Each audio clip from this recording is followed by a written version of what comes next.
이어서 이제 김어준 씨와 김민석 국무총리 간의 기싸움 좀 볼게요. 김어준 씨가 중동 상황에 대한 정부의 대응을 두고 국무회의도 없었다라면서 국정 공백을 지적했습니다. 그러자 김민석 국무총리가 사실과 명백히 다르다라면서 즉각 반박하고 나섰는데요. 먼저 김어준 씨의 발언부터 좀 짚어보도록 하겠습니다. 김어준 씨가 대통령 부재 시 중동 사태에 대한 기민한 대응이나 국무회의가 없었다고 주장하면서 국정 공백을 지적했고요. 그러면서 아빠 없는 자식 같은 느낌 있지 않느냐, 말하자면 빈집털이다라는 강한 발언들을 쏟아냈습니다. 이 모습 좀 어떻게 보셨어요?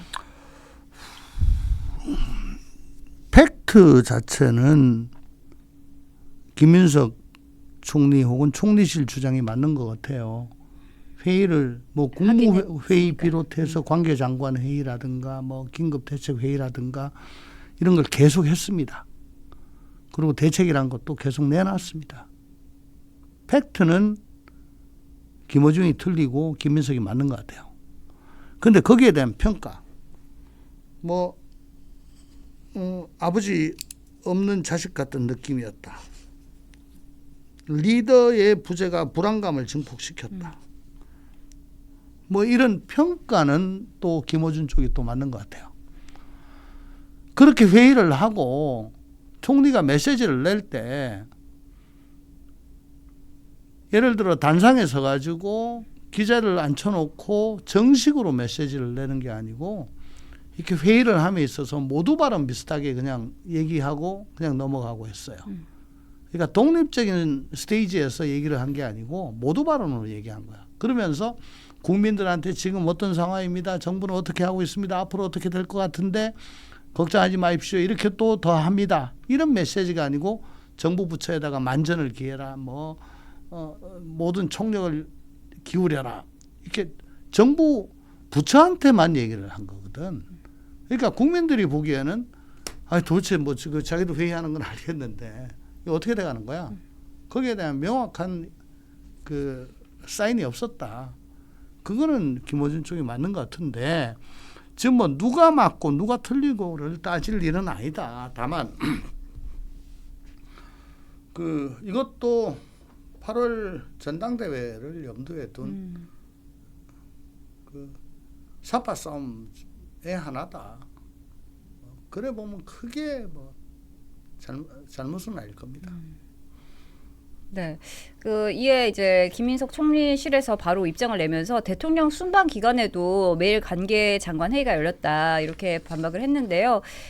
보통 이런 이제 김어준 씨의 방송에서 나오는 그런 발언에 대해서 정부가 즉각적으로 대응하는 경우 흔치가 않은데 이번 대응을 보면 정말 이제 총리실에서 좀 발끈해서 이렇게 나선 것인지 아니면은 또 다른 의도적인 뭔가 맥락이 있는지 궁금하거든요. 어떻게 보셨어요? 우선 이제 팩트는 자기들이 맞으니까 왜 팩트가 잘못됐는데 왜 그걸 얘기하냐. 그거 바로 잡는다는 명목으로 그렇게 했겠죠. 그렇지만 그 저변에는 몇 달 전에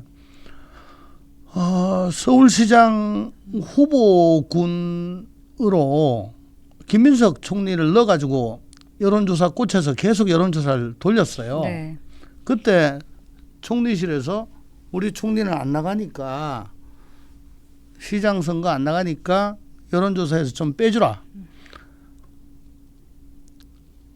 그러니까는 김어준 쪽에서 빼달라고 하는 건 당신 자유인데 빼줄지 말지 결정하는 건 내 자유다라고 하면서 그냥 돌렸어요. 현직 총리가 안 나간다 하는데 끝까지 그건 내 맘이야 그러면서 여론조사 돌리는 것도 참 이상하죠. 그게 이제 이 사람은 서울시장에 나올 그런 자원이다 라는 거를 인식시키기 위해 가지고 계속 돌리는 거라고 김민석은 보는 거지. 그러니까 전당대회에 나올 게 아니고 서울시장으로 나올 사람이다. 당신 나오지 마라. 전당대회 나오지 말아라. 그러니까 그 전부터 나한테 이렇게 못 살게 굴었다. 요번에 대통령 순방 시 대응이 안 됐다는 것도 괜한 트집 잡는 거다 라고 하면서 신경질적인 반응을 보이고 있는데, 근데 참 뭐 그러거나 말거나 지금 그 여권의 유력 유튜버들이 사실은 지금 뭐 김어준이 조금 영향력이 약화됐느니 어쩌느니 하는데 그동안에 보면은 어젠다 설정을 하고 거기에 대해서 논리를 제시하고 하는 그 이슈 파이팅을 제일 먼저 했습니다. 그게 노무현 대통령 사거 이후에 각종 음모론들을 계속 던지면서 저기 말이 맞아라고 하는 그런 것들이 이제 지금 지지자들 사이에 있거든요. 그러니까 이슈 파이팅을 여기서 먼저 하고 논구도 제시하고 하면서 강성 지지층들이 그로 따라가는 거죠. 그러면서 이게 지지층 사이에서는 이제 뭐 이게 거의 진리 비슷하게 되고 여기에 반발하면은 수박이 되는 거죠. 그러니까 뭐 의원이나 혹은 정치를 하겠다고 하는 사람들은 이 유력 유튜버들의 눈치를 보면은 보는 모습이 유튜브를 통해서 또 나가면 유튜버는 더 강해지고 하는 일은 악순환이 되면서 나중에는 어떻게 되냐? 공천까지도 여기서 좌지우지를 하는 거죠. 여론조사 결과를 막 실제 뭐 김어준 씨는 여론조사 기관도 있습니다만은 여론조사를 돌려가지고 막 그걸 발표를 합니다. 발표를 하고 또 자기들이 검증한다면서 막 그 여러 가지 팩트 파인딩을 한다는데 그러면 당원이나 지지자들은 그걸 또 믿어요. 그래서 찍히면 죽는다. 찍히면 다음번에 난 공천 안 된다. 그러니까 완전히 기는 거죠. 유튜브가 정책도 하고 공천도 하고 인력 동원도 하고 이게 정당이야. 유사정당이야. 근데 문제는 뭐냐? 아무 책임이 없다. 아무 책임이 없다. 정당은 그렇게 주장을 하고 후보를 내면은 결국은 선거라는 걸 통해서 평가를 받잖아요. 그 책임을 지잖아요. 레거시 미디어, 대통령이 얘기하는 재래식 언론입니다. 재래식 언론은 그 내부에 데스킹 기능도 있을 뿐더러 뭐 국가기관에서 끊임없이 그걸 들여다보고 있잖아요. 그러니까 일탈을 못해요. 근데 유튜브는 뭐 말고야 책임을 안 져요. 그러면서 어젠다 세팅을 해요. 동원을 해요. 심지어는 공천까지 막강한 영향을 미쳐요. 거의 정당이에요. 그리고 정치인들이 이걸 따라가요. 이게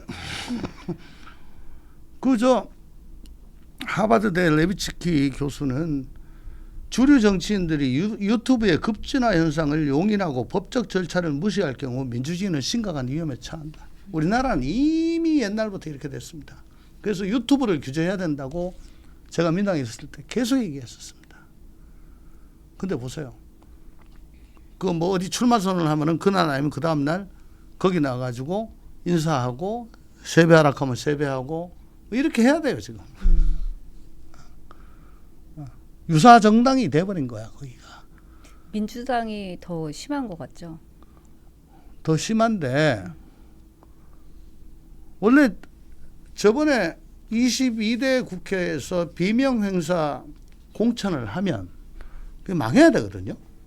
국민들이 저게 뭐냐. 그래서 그때 다들 민당 이번에 폭망한다. 국힘 잘하면 되겠네. 라고 하는데 뭡니까? 의대 정원. 거기다가 런종섭, 이종섭 장관 호주 가고 대파 875원에 명품 백스.